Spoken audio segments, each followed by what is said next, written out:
네, 저는 디테일에 강하고 싶은 휴네스의 문화인류학자 이민영이고요. 제 옆에는 오늘도 전문가 두 분이 나와 계십니다. 유대인 모든 것을 디테일하게 보여주시려는 유대인 전문가 홍익기 교수님. 예, 안녕하세요. 네, 그리고 탈무드의 모든 것을 디테일하게 보여주시려는 탈무드 전문가 김정환 대표님. 네, 미스터 탈무드 김정환입니다. 반갑습니다. 네, 저희가 지난 시간에 인생에서 비전을 찾는 게 왜 중요한지, 그리고 내 삶에서 핵심 가치를 어떻게 찾으면 되는지 이야기를 해봤는데요.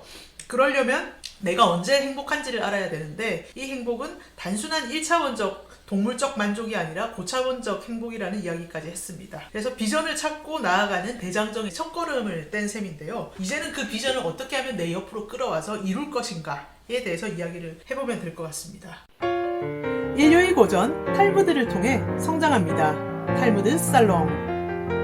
근데 사실 저희가 비전 얘기를 많이 하는데, 자기계발서에도 비전이 많이 나오는데 비전이 와닿지 않는 게 눈에 보이지 않는 거잖아요. 그래서 기껏 비전 열심히 썼고 나는 뭐 하겠다 이렇게 해놓고 눈에 안 보이니까 뭐 유야무야 되는 경우가 너무너무 많아요. 이걸 어떻게 하면 될까요? 아니, 비전이라는 건 어떤 그 무지개 빛 색깔을 그려내는 게 아니라 현실에서 자기가 부딪힌 문제점을 풀어나가는 게 사실은 비전의 시작이라고 봐요.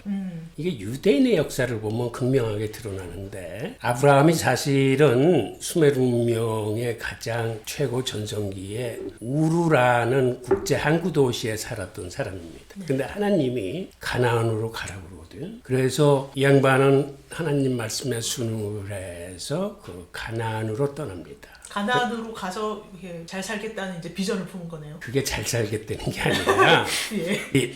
흔히 성경에는 젖과 꿀이 흐르는 곳이라고 그러는데, 사실은 가나안이라는 곳은 사막이 60% 이상이고 비도 안 오는 곳이에요. 살기 굉장히 척박한 곳이에요. 네. 그러니까는 하나님이 사실은 살기 좋은 에덴 동산으로 보낸 게 아니라 살기 힘든 곳으로 보낸 거예요. 왜 그랬지? 이거를 두 가지로 해석할 수 있는데, 네. 하나는 문명과 물질 문명이 너무 발전한 곳에서는 부패와 탐욕과 악과 음란이 판쳐. 거기서 오히려 순수한 아브라함을 구해서 순수한 광야로 보냈다는 그러한 신학적인 의미가 하나 있고, 또 하나는 사람은 그런 살기 힘든 곳에 갖다 놓으면은 어떻게 하든지 생존해야 하기 때문에 스스로 문제에 부딪히고 풀어나가고 비전을 갖고 삶을 개척하면서 진보합니다. 우리가 역사에서 봐도 살기 좋은 환경에서 인류 문명이 태어나질 않았어요. 인류 문명이 탄생한 거는 다 힘든 곳에서 탄생했어요. 유대인의 역사를 보면 처음에 가나안으로 보내졌을 적에 거기에 흉년이 들고 그래서 이 사람들이 결국 가나안에서 살지 못하고 애굽으로 이주하게 됩니다. 그리고 나중에 그 2000년 후에 자기들의 나라인 이스라엘을 재건했을 적에도 그들이 가나안에 몰려들었더니 살만한 환경이 전혀 아니었어요. 처음에는 어디에 몰려들었냐면, 일단 사람 살아가는데 물은 있어야 되니까 네. 우기 때 내린 그 물이 고여있는 웅덩이 근처에 모여서 살았어요. 근데 한 1년쯤 살다 보니까 무슨 일이 일어났냐면, 모기가 많아가지고 말라리아 병에 걸려가지고 사람들이 막 죽어나가는 거야. 그래서 이 사람들이 어떻게 했을까? 모기를 없애려는 비전을 품었을까요?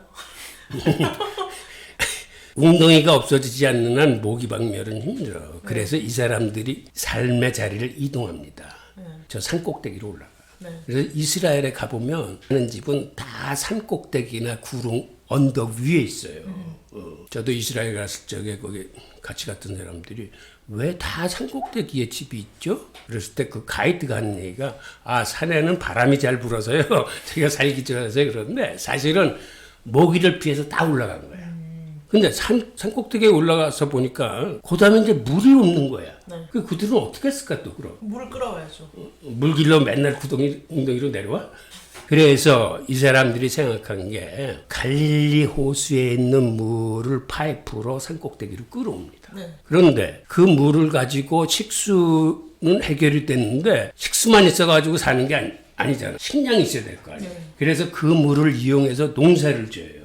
그런데 물이 턱없이 모자란 거야. 그래서 그 사람들이 개발한 기술이 작물을 키울 적에 일반적인 물 주는 거 가지고서는 물이 터무니없이 모자르니까는 점적 관수 기술이라고 그래서 땅을 파고 이렇게 가느다란 파이프를 묶고 작물의 뿌리에 정확하게 물방울을 떨어뜨리는 이런 기술을 개발을 해요. 네. 그걸 컴퓨터로 제어를 합니다. 그러면은 물 손실이 거의 없어. 95%가 그 식물의 뿌리에 물이 정확하게 들어가기 때문에 그런 식으로 농사를 개발하고 그렇게 했는데도 갈릴리 호수의 물을 가지고서는 자기들이 먹고 살 수 있는 그 식수의 3분의 1뿐이 해결을 못하는 거예요. 그 다음엔 어떻게 했을까 이 사람? 그러니까 바로 이런 데서 어떤 실용적인 목표나 이제 비전이 나오는 거예요. 네. 그 다음에는 보니까 물이 바닷가에는 지천이거든. 근데 그 물은 짜서 못 먹어. 그쵸. 그래서 이 사람들이 해수 담수화 기술을 세계 최초로 개발을 해요. 그거를 담수화시켜. 그래서 한 5군데 정도 그 해변가에 그 담수화 공장을 줘. 이건 여담이지만 담수화 기술이 세계 2번째로 강한 나라가 어딘 줄 아십니까? 한국이겠죠. 한국이. 우리 두산중공업이 그다음에 가게. 그래서 그 사람들은 갈릴리 호수에서 끌어온 물하고 일단 바닷물을 물 탱크 지하에다가 이걸 만듭니다. 그래서 이제 담수화시키는 과정에서 보니까는 거기에 녹조가 심하게 끼는 거야. 또 문제가 출현. 네. 예. 그래서 그 사람들은 또 녹조를 어떻게 했을까? 녹조 한 대를 마시진 않았을 테고. 당면 해결할 풀어야 될 문제가 있잖아. 네. 그 사람들한테 비전은 이 녹조를 어떻게 해결해야 네, 되는 네. 거예요. 네. 그래서 이 사람들이 어떤 생각을 해냈냐면 분명히 저 녹조를 먹고 살 수 있는 물고기가 있을 거다. 그래서 이 사람들이 주목한 게 독일의 저 가죽잉어야. 그건 독일 사람들이 오랜 기간에 걸쳐서 품종 개량을 한 거예요. 그 가죽잉어는 특성이 어떻게 됐냐면 민물에서도 살고 바닷물에도 살고 그래서 그 물탱크의 그러니까 조건에 딱 맞는 거야. 이게 바닷물이 섞여 있어가지고 그 염도가 한 반 정도 되는 거야. 바닷물하고 민물하고 사이에. 네. 그 다음에 이놈이 식물성 플랭크톤 같은 걸 먹어. 그래서 그걸 가지고 들어와서 그 다음에는 이스라엘 토종잉어는 어떤 특성을 갖고 있었냐면 먹성이 좋고 등치가 좋아. 네. 그래서 두 놈을 교배? 교배를 시켜가지고서 이스라엘 잉어라는 새로운 품종을 탄생시켜. 근데 보니까 가죽잉어는 비늘이 없어요. 네. 유대인들은 비늘이 없으면 먹질 못해. 코쇼다. 그쵸? 네. 그래서 그걸 다시 비늘이 있는 놈으로 만들어. 네. 그래서 태어난 게 이스라엘 잉어예요. 네. 그래서 녹조 문제를 해결해요. 결국. 네. 그런데 우리나라 정부가 70년대 그 이스라엘 잉어를 들여와. 오, 우리는 코시율법도 없는데 왜요? 아니 그놈들이 네. 다른 잉어에 비해서 굉장히 빨리 자라고 그러니까는 그 당시 우리나라도 이제 단백질이 부족한 시대였기 때문에 네. 그걸 이제 들여다가 호숫가에서 가두리 형식해서 키우고 그랬는데 우리나라 사람들이 그 고기를 먹으면서 이게 향이 좋아 고기에 쫀득쫀득하고 맛있고 네. 그래서 우리나라 사람은 그 고기를 뭐라고 부르냐면 그 이스라엘 잉어를 부르기를 향어라고 불러. 오. 그게 향어예요. 그럼 그거 회 먹을 수 있나요? 그럼 맛있어요. 아, 요즘에도 팔아요? 요새도 있어요. 향어 먹고 싶다. 네. 이래서 향어가 네. 태어나. 아. 그런데 네. 갈릴리 물하고 담수화한 거 가지고도 물이 모자라. 네. 그다음에 또 어떻게 했을까? 가정이나 용수로 한번 쓴 물을 80%를 다시 정화시킵니다. 오수정화 기술을. 재활용. 네. 그래서 그들이 그거를 이제 농업 용수로 쓰는데, 그러니까 이스라엘에 가면 생각보다는 이렇게 녹음이 풀어져 있고 이렇게 잔디도 깔려 있고 그래요. 근데 그게 사실은 돈이 엄청 많이 드는 거야. 그 밑에는 다 가느다란 파이프라인이 다 들어가 있어서 그 뿌리에다가 물을 줘서 키우는 거예요. 제가 이스라엘 갔을 적에 가보니까 바나나도 키우고 심지어는 쌀 농사도 해. 그런데 그 비싼 물을 가지고 그 사람들이 값싸게 수입할 수 있는 바나나나 쌀 농사를 짓는다는 건 이게 의미가 좀 틀리구나 하는 걸 느꼈어요. 그러니까 그 사람들이 그거를 어떤 상업적인 용도나 그렇게 해서 한 게 아니라 자기들의 어떤 자급자족, 그러니까 식량 안보를 위해서 저런 시험을 계속 하고 있구나라는 걸 느꼈어요. 이런 식으로 유대인들은 자기들이 부딪힌 현실을 하나하나 실용적으로 풀어나갑니다. 저는 이러한 게 그들이 갖고 있는 어떤 험악한 환경에 도전에 대한 응전이라고 보고, 그게 그들한테는 현실적으로 하나하나의 그 비주얼에 대해서 문제를 해결하지 않나, 이런 생각을 합니다. 그러니까 교수님 말씀을 정리를 제가 해보면, 비전이라는 게 하늘에서 뚝 떨어지는 것도 아니고 그냥 갑자기 써봐 한다고 쓸 수 있는 것도 아니고, 구체적인 실현과 문제가 있을 때 그걸 어떻게 돌파할까, 실용적으로 방법을 찾다가 나와서 이렇게 그 엄청난 발명 혁신까지 이뤄내는 그렇죠. 그런 거다. 인류의 고전 탈무드를 통해 성장합시다. 탈무드 살롱.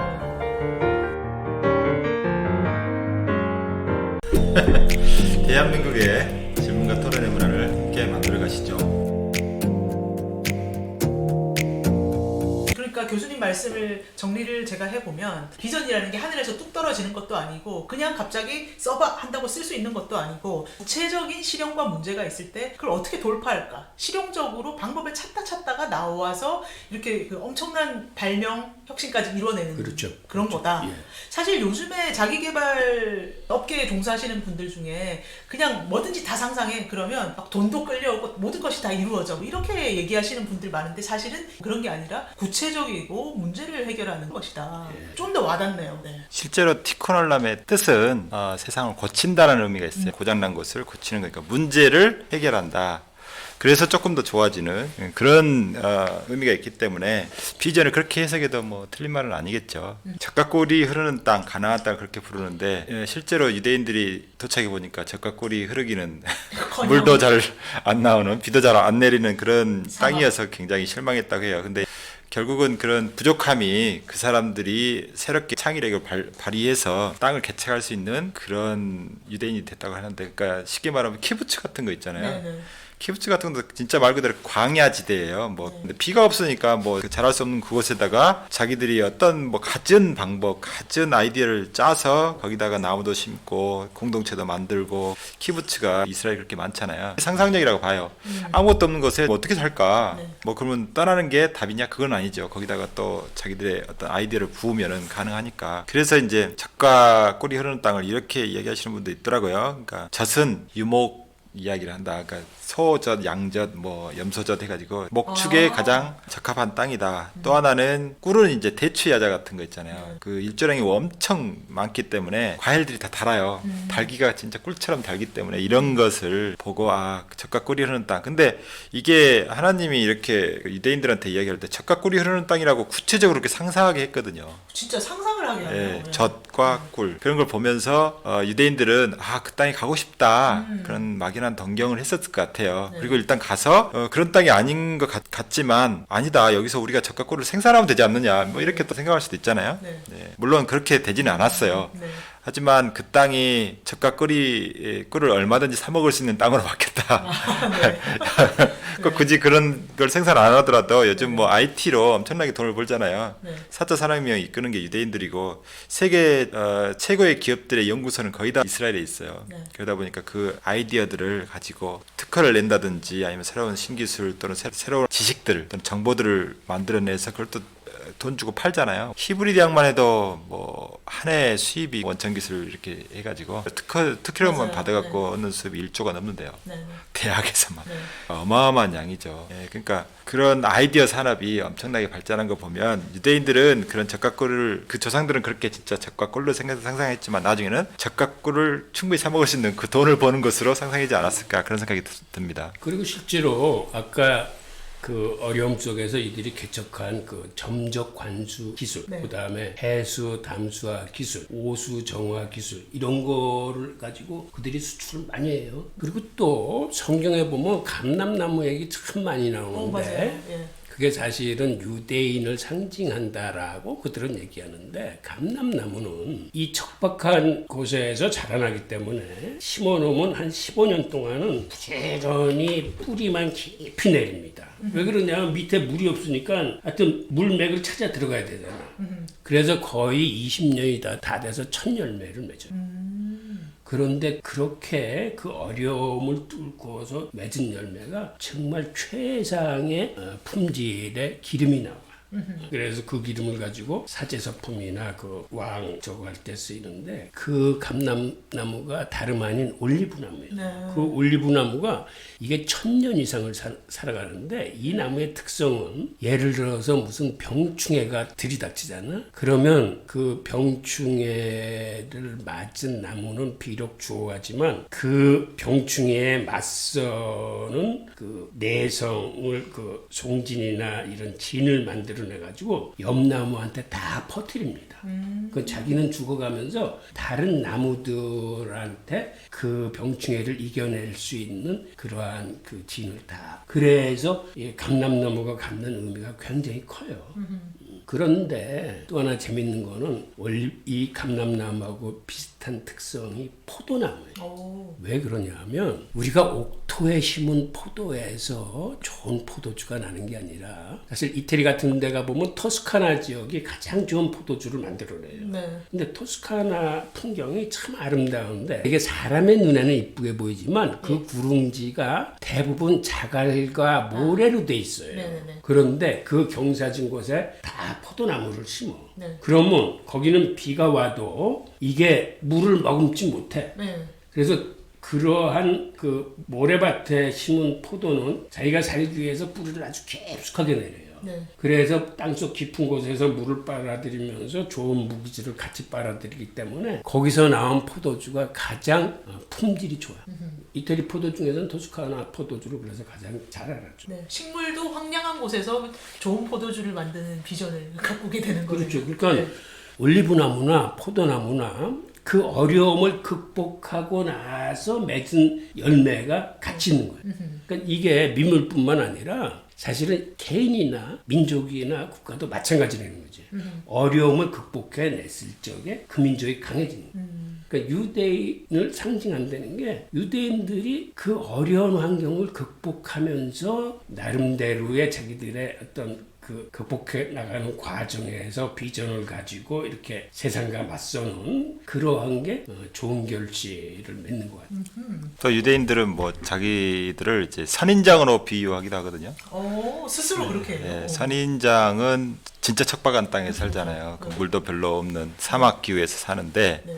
선인장은 그렇게 끈질긴 생명력도 있지만 이렇게 이야기하는 사람도 있어요. 가까이 하기엔 너무 먼 당신. 이렇게 침이 많이 달려, 바늘이 많이 달려 있어가지고. 그리고 선인장하고 옆에 같이 사는 식물이 거의 없어요. 따로 자기들끼리만 모여 살고 그렇기 네. 때문에 유대인들을 스스로 그렇게 이야기하면서 자기들 참 독특한 민족이라고 스스로 이야기합니다. 그래서 그 성경에서 보면 네. 히브리서 11장 1절에서 6절에 보면 믿음은 바라는 것들의 실상이라고 했잖아요. 보이지 않는 것들의 증거라고 했으며 이런 것들이 뭔가 우리가 믿고 있는 것을 구체적으로 상상하는 거 네. 그걸 좀 생각해 봐야 될 것 같아요. 비전을 우리 마음에 품으려면 그게 실제 이루어질 거라고 믿어야 되고요. 그리고 그 믿는 바를 구체적인 모습으로 그릴 줄 알아야 된다는 거죠. 네.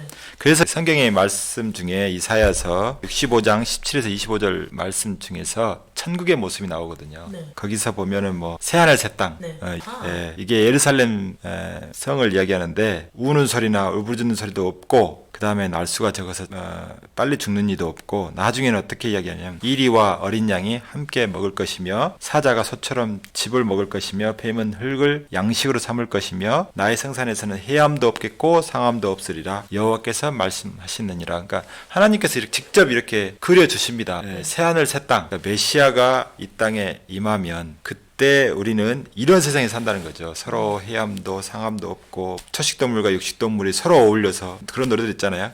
어린이가 뱀굴에 손을 집어넣어도 뱀이 안 물고 그런 세상이니까 이런 모습을 보여줌으로써 유대인들이 그런 천국을 꿈꾸면서 자기들이 어떻게 하나님 백성으로 살 것인가를 구체적으로 삶에서 실천한다는 거죠. 인류의 고전 탈무드를 통해 성장합시다. 탈무드 살롱.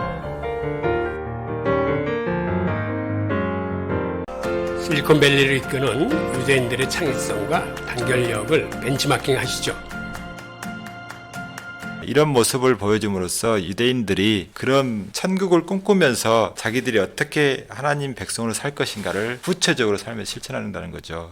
이제 그걸 하기 위해서는 그 쉐마 말씀 외우고 실제로 유대인들이 아침 저녁 오후에 이렇게 3번 기도를 하는데 오후나 저녁에는 테필린까지는 안 하고 아침 기도 때는 꼭 테필린을 많이 하더라고요. 이마에 테필린은 쉐마 말씀을 적어가지고 까만 네오박스에다가 넣어가지고 이마에다 붙이고 팔에다 매는 그런 거거든요. 그러니까 정말 강력한 비주얼한 작용을 하는 것 같아요. 그렇죠. 네. 그래서 그 쉐마 말씀은 신명기 6장 4절에서 9절 말씀을 이야기하는데 쉐마 이스라엘 하면 들어라 이스라엘아 이런 뜻이거든요. 그러니까 하나님 말씀을 순종하라 그런 뜻이고요. 우리 하나님 여호와는 쭉 하면서 나중에는 문설주에 붙이고 이마에 매어 표를 삼고 네 손목에 맨다 이런 것으로 끝나거든요. 그래서 유대인들은 이마에 팔에 묶을 뿐만 아니라 집에 가면 그 문에 있잖아요. 네. 문 지방 문설주가 있는데 문설주에다가 오른쪽 문설주에다 붙여요. 이제 이런 것들이 비주얼 말씀을 늘 이렇게 이마에 붙이고 팔목에 매고 그다음에 이렇게 칙칙칙 감아가지고 표로 삼고 그다음에 문설주에 붙이고 하는 것들이 그 쉐마 말씀을 실천하고 살겠다. 쉐마 말씀하고 십계명하고 연결돼 있어요. 그 십계명하고 613개의 계명하고 또 연결돼 있거든요. 결국은 쉐마를 외우면서 나는 613개 계명을 다 지키면서 살겠습니다라고 다짐하는 거고 그 613개 계명을 지킨다는 것은 곧 하나님 뜻대로 산다는 거거든요. 하나님의 윤리와 법도를 지키면서 살겠습니다. 그런 뜻이거든요. 그러면 큰 비전인데. 네, 하나님이 이런 복도 주고 저런 복도 주고 세상에 가장 높은 자리에 앉히겠다고 이렇게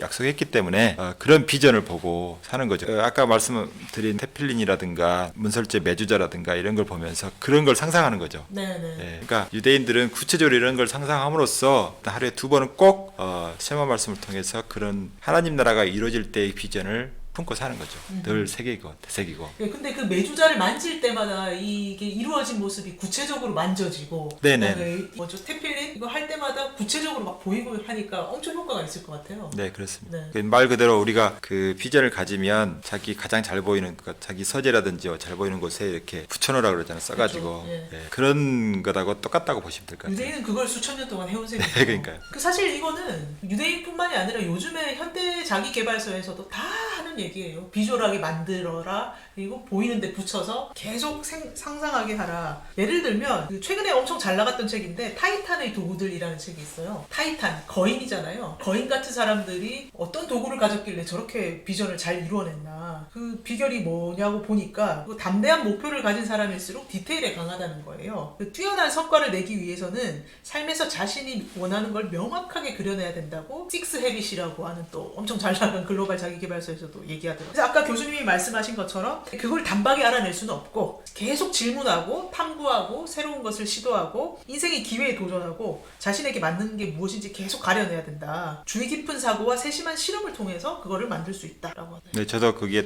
동의하는 게 어느 날 책상에 앉아서 비전 가져보라 해서 되는 게 아니라 자기가 맞는지 안 맞는지 그걸 견문을 넓히다 보면 그러니까 여행을 하든지 아니면 책을 읽든지 많은 대화를 나누든지 이런 활동을 통해서 어느 순간 이렇게 아기가 맞는 순간이 오거든요. 자기하고 네. 딱 맞는 순간. 저 같은 경우는 이제 탈무드였는데 그거 비전으로 갖기까지는 이제 랍비를 만나고 나서 이야기하고 이거는 내가 한번 해봐야 되겠다. 그 마음 먹기까지 3개월이 걸렸어요. 네. 예. 그러니까 탈무드가 원전이 따로 있다는 거 대부분 사람들이 한국의 탈무드를 알고 있잖아요. 근데 그게 진짜가 아니었고 진짜 탈무드를 봤을 때 그분 안 만났으면 탈무드의 비전 없이 살았을 거예요. 다른 비전 갖고 있든지 아니면 비전 없이 살든지 둘 중에 하나인데 제가 느꼈던 거는 뭐냐면 탈무드가 지금으로부터 1500년 전에 쓰였는데 그 책이 유대인들은 계속해서 이렇게 배워오고 있지만 유대인 외의 다른 민족들은 거의 그걸 주목하지 않습니다. 근데 이상하게 한국에는 이제 많이 알려져 있죠. 그러니까 탈무드에 대해서 아는 민족은 유대인하고 우리밖에 없어요. 네. 우리는 이제 이야기식으로 아는 거고 그 네. 사람들 진짜로 아는 거지만 네. 그 차이는 있지만 어쨌든 탈무드 단어를 들으면 그래 무슨 책인지를 알아. 이 정도는 세계 사람들한테 몰라요. 네. 그 정도로 이상하게 이 이스라엘 사람들, 한국 사람들 좀 비슷한 점이 있는데 어쨌든 그런 책이 한국에 이미 30-40년 전에 알려졌는데 진짜 모습을 누구도 알지 못한다는 것. 그게 참 미스터리했거든요. 왜 한국 사람들은 그게 전부라고 계속 착각하고 살았을까? 그럼 내 진면목을 좀 알려줘야 될 필요가 있지 않을까? 그런 약간 호기심 반, 사명감 반으로 시작한 게 지금 여기까지 왔는데 어쨌든 저도 그런 경험을 통해서 비전을 얻었고 아마 다른 분들도 그냥 책상에 앉아서 비전을 얻기보다는 여러 다양한 활동을 통해서 어느 날 그런 비전을 찾을지도 모른다는 생각을 하게 됩니다. 근데 그 비전을 만들기까지 광야에 나간 것 같은 괴로운 경험은 없으셨어요? 탈무드를 이제 배우려고 하는데 아무것도 뭐 배울 뭐 교재라든가 또는 선생님이라든가 아무것도 없는 거예요, 한국에는. 실제로 탈무드 원전조차도 한국에 없었어요. 저는 이제 계속해서 그런 랍비들을 만나야 됐고 또 랍비들한테 설명을 들어야 됐고 랍비한테 배워야 됐고 이런 것들이 한국 사람으로서는 해본 일이 아니기 때문에 미개척지잖아요. 그러니까 그 황무지엔 저 혼자 가서 땅 파고 밭을 일구고 있으니 이게 얼마나 진도가 나가겠으며 얼마나 애롭고 힘들겠어요. 그 공부하는 과정이 정말 원전 탈무드를 읽을 때 정말 처음에는 이게 책이 왜 이 모양이야? 도대체 뭔 말인지 몰라가지고 혼났어요.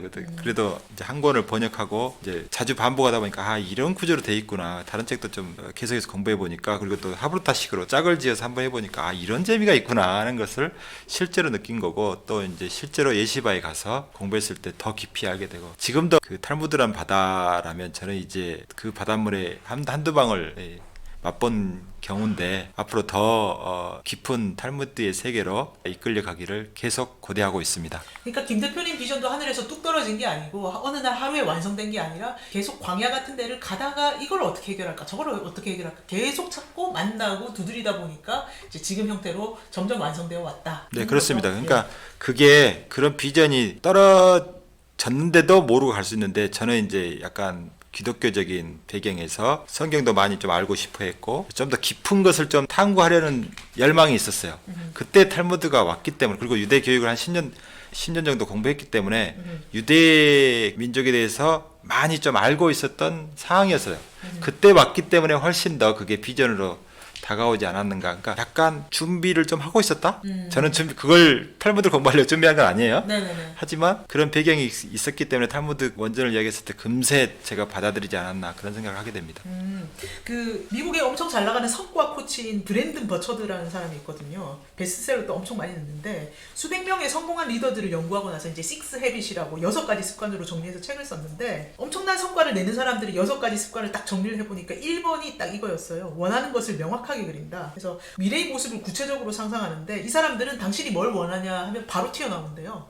근데 대부분의 사람들은 그렇지 않잖아요. 그래서 별똥별이 떨어질 때 소원 못 빌잖아요. 그 짧은 시간 동안에 내가 뭘 원하는지 명확하게 모르기 때문에. 그래서 정말 그 성공하는 사람들은 항상 내가 뭘 원하는지 계속 찾고 있고 그걸 찾았으면 계속 외우고 있기 때문에 튀어나오는 거죠. 저도 지금 단기 비전은 코리안 탈무드 스쿨을 잘 만드는 건데 명품으로 만드는 거예요. 근데 명품이 손에 안 잡히잖아요. 제가 명품 뭐 별로 가져본 적도 없고 그래서 그릇이라도 이거 베르사체 그릇이거든요. 그래서 여기 지금 호두를 담아서 먹고 있어요. 그래서 명품을 계속 만지면서 명품이란 디자인이 어떻고 감각이 어떤가. 그러니까 왜 명품? 그러니까 그 반대인 경우도 있잖아요. 어떤 분은 갑자기 음악하다가 쇼 호스팅 하시는 분도 있고 뭐 이렇게 갑자기 그렇게 진로를 바꾸시는 분도 있더라고요. 그래서 그쪽에 오히려 몰입해가지고 뭔가 성과를 내고 그런 분들 어떻게 설명해야 되죠?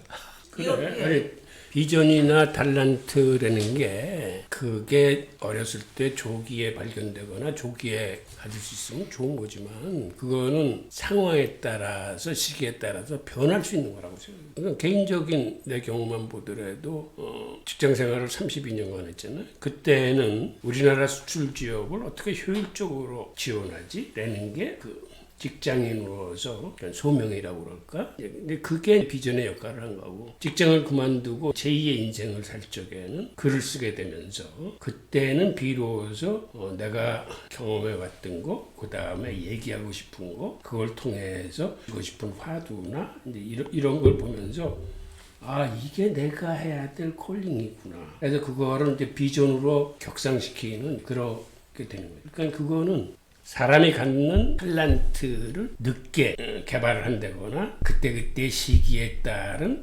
어떤 콜링을 설정을 한다거나 그런 것 같아요. 그러니까 비전도 그때 상황에 따라서 바뀔 수 있다고 생각해요. 혹시 책을 지금까지 몇 권 쓰셨는지 한번 퇴직하고 나서 종이책을 한 25권 쓴 거야. 몇 년간이죠 그게? 2010년에 퇴직을 했으니까 10년 동안. 10년 동안 10년간 25권. 그거는 이제 종이책이고 이 부분 전자책은 한 50권.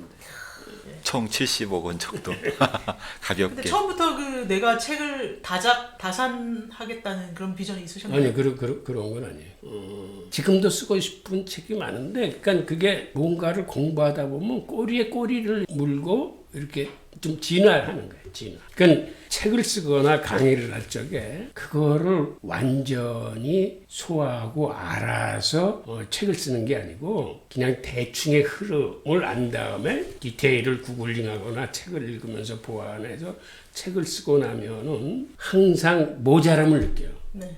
그리고 그 내용에 대한 진보라고 그럴까? 그 강의를 하다가 깨닫는 것도 있고, 같이 이렇게 섭렵하다가 나오는 어떤 통찰도 있고, 그 다음에 토론을 통해서 이렇게 혹은 다른 책을 읽으면서 들어오는 영감이나 이런 걸로 해서, 다음번에는 좀 더 나은 책을 써야 되겠다는 이런 욕구가 생깁니다. 그래서 비전은 점점 현실에서 구체적인 문제들을 만나면서 조금씩 바뀌어가고 더. 네, 맞습니다. 그러면 비전을 끌어오려면 생생하게 그림을 그리고 이제 느껴봐야 된다 이 얘기를 해야 되는데. 그러니까 이런 것 같아요. 네. 뭐 수도꼭지가 고장났다. 그럼 이걸 고쳐야 되잖아요. 네. 물이 안 나오니까. 네.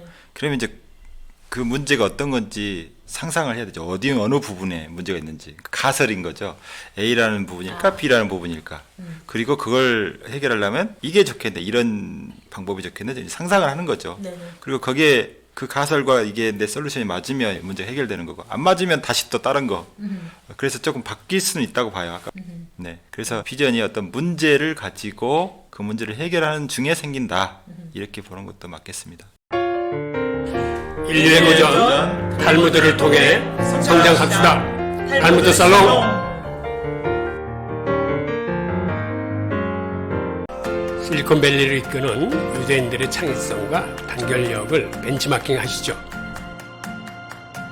그 유대인들이 장악하고 있는 방송과 언론이 그 발전해 온 과정을 보면 그게 이런 경우에 좀 적용되지 않을까 싶은데, 에디슨이 처음에는 추궁기를 만들어요. 네. 근데 추궁기라는 게 이 점으로 되어 있는 그 음들을 선으로 연결해서 가락이 나오게 만든 게 추궁기거든. 그 추궁기를 만들고 나서 에디슨은 무슨 생각을 하냐면, 그렇다면 스틸 사진들을 쫙 연결하면 이게 활동 사진이 되겠네? 라는 생각을 한 거예요. 그 원리가 추궁기하고 똑같은 거예요.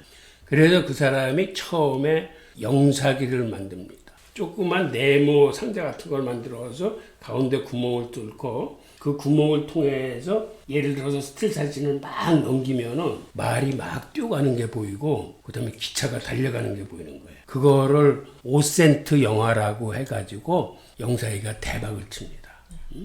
사람들이 말이 달리고 기차가 달려가는 거를 보면서 새로운 어떤 감동을 받는 거지. 그리고 또 생각하니까 그러면 사진을 촬영할 적에 사진을 연속적으로 막 촬영해서 그걸 틀어주면은 이게 화면에서 움직이는 걸로 보이겠네 라는 개념을 갖고 촬영기를 만들어요. 결국 에디슨이 만든 이 영사기와 촬영기 덕분에 영화 산업이 탄생을 합니다. 이런 영화 산업 다음에 이제 라디오 시대가 오는데, 라디오 시대는 사실은 어떻게 오냐면 데이비드 스노프라는 유대인이 있었는데, 이 유대인이 처음에는 정보 배달부였다가 정보 배달보다는 정보 기자가 돈을 더 많이 버는 걸 알고 스스로 모스부호를 공부해서 정보 기사가 돼요. 근데 이 당직을 쓰는 날 타이타닉 그 사건이 터져. 그래서 그 모스부호를 다 받아들이면서 그거를 생중계를 다 해. 그래서 유명해진 사람인데, 이 사람이 어떤 생각을 하게 되면은 그 당시에 무전기가 있었는데 그 무전기를 가지고 그 당시 미국의 권투 중계 같은 거 이런 거를 한번 시도를 해봤어요. 근데 이게 굉장히 재밌거든. 그래서 어떤 생각을 하냐면 이거를 갖다가 권투 중계만 할 게 아니라 여기다가 음악도 보내고 뉴스도 실고 하는 뮤직박스라는 개념을 생각해냅니다. 그래서 경영층한테 올려요. 이렇게 해서 뮤직박스를 우리가 한번 해보자. 그랬는데 그 기각당합니다. 그 아이디어를.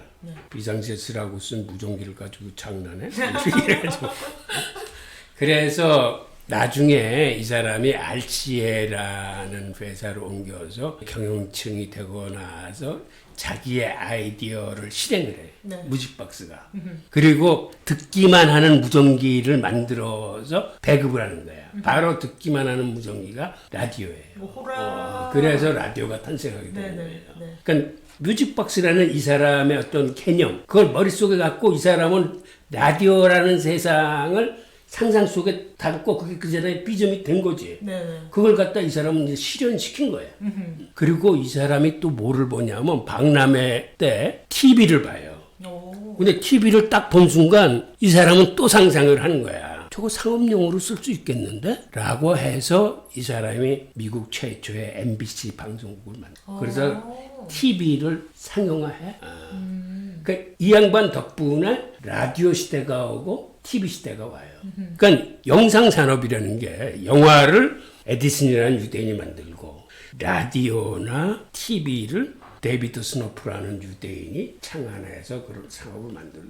그러니까 이게 그대로 흘러서 방송이 되고 언론이 되는 거예요. 그러니까 방송과 언론을 그들이 주도하고 있다는 얘기는 없던 데 들어가서 어떤 실권이나 권력을 차지한 게 아니라 그들이 만들어낸 산업이야, 이게. 근데 그들이 다 나름대로의 꿈을 갖고 상상을 하고 그거를 비전화시켜서 했기 때문에 이런 영화 산업, 방송 산업, 영상 산업이 오늘날 존재할 수 있게 됩니다. 그 비전이라는 게 구체적인 문제에서 실용적으로 그 문제를 해결하는 과정에서 만들어지게 됐다는 건 이제 지금까지 얘기 엄청 많이 한 것 같고요. 그래서 내가 이걸 만들 거야, 텔레비전을 만들 거야, 이렇게 비전을 딱 세팅을 한 다음에 이거를 어떻게 하면 실현시킬 수 있을 것인가, 요 얘기를 해봐야 되는데, 예를 들면 이제 스티븐 스필버그는 요랬다고 해요. 자기가 어릴 때부터 영화를 너무 좋아해서 이제 영화 감독이 되겠다는 비전을 품은 다음에 어떻게 할 것인가, 어리고 지금 돈이 없잖아요. 그러니까 영화 세트장에 가서 감독인 척, 계속 감독이 된 것처럼 느끼고 감독이 된 것처럼 상상하면서 그러다가 기회가 왔을 때 확 잡는 거죠.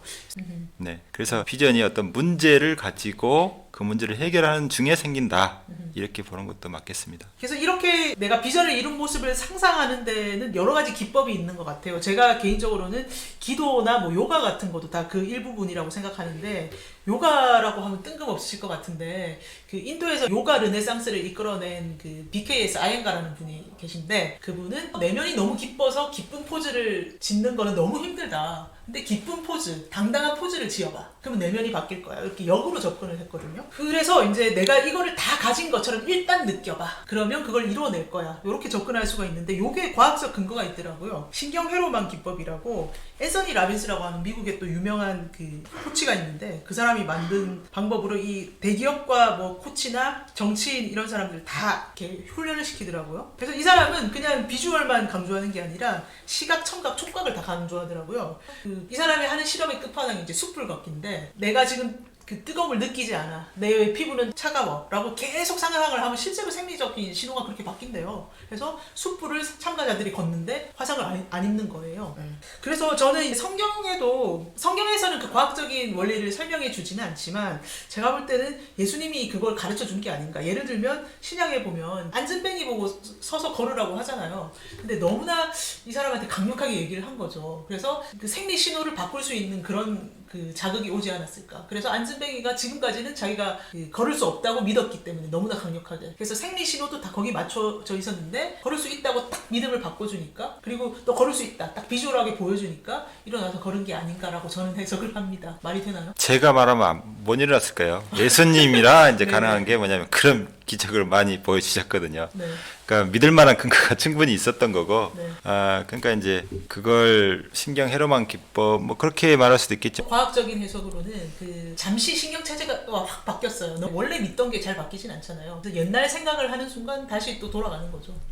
베드로가 같이 무리를 걷다가 갑자기 빠지는 느낌과 똑같네요. 그렇죠. 저는 뭐 그렇게 해석하고 있는데. 네, 그래서 뭐라 그러냐면 믿음이 없는 자라고 이제 한 소리 들었거든요. 네네. 이제 그 모르겠어요. 믿음이 모든 걸 다 가능하게 하는지는 저도 경험이 없어서. 모든 걸 가능하게 하진 않고, 그 환경 속에서 좀 막혔던 부분을 바꿀 수 있을 정도만 바꿔주면 그 상태에서 변할 수 있는 것만 변하겠죠. 네. 아까 요가를 말씀하셨는데 힌두교에서 그 신과 우주와 내가 하나라는 이러한 사실을 깨닫고 해탈을 하는 과정에 이게 사실은 형이상학적이고 철학적이고 많이 알아야 되는 건데 일반 민중들한테는 그러한 철학적이고 형이상학적인 이런 걸로 믿음을 유도한다는 게 사실은 이렇게 대중적이지 못하니까는 그거를 요가라는 수행법을 통해서 육체와 물질적인 이러한 것도 궁극적으로는 그런 해탈의 길에 갈 수 있다라고 함으로써 힌두교가 대중화되는데 이게 굉장히 크게 기여를 한 거거든요.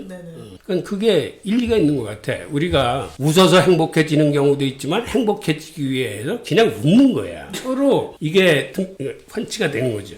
그러니까 꼭 머릿속으로 철학과 형이상을 통해서 어떤 깨달음에 들어가는 방법도 있지만 그냥 어떤 그 명상과 요가를 통해서 신과 나의 합의를 경험하려는 이러한 것이 궁극적으로 가는 길은 틀리지만 뭔가 득도를 할 수 있다는 면에서는 이제 같은 거죠. 네. 그러면 이제 저희가 구체적으로 나의 비전을 상상하고 비주얼하게 보여서 그걸 이룬 듯이 느껴야 된다. 이런 거는 다 어느 정도 공감을 하는 것 같은데 목표를 스마트하게 만들려고 하는 얘기가 자기계발서에 많이 있는데 이게 상통하는 것 같아가지고요. 스마트가 뭐냐면 스퍼시픽, 구체적으로 목표를 세워야 되고 그 다음에 메저러블, 측정할 수 있게 세워야 되고 어치버블, 달성할 수 있게 세워야 되고 리얼리스틱, 현실적으로 일어날 수 있는 일을 세워야 되고 그 다음에 타임 베이스드, 언제쯤 목표를 달성할 건지 시기까지 정해야 된다. 이렇게 5가지를 구체적으로 생각하고 상상하면 목표가 더 빨리 잘 이루어진다라는 거죠.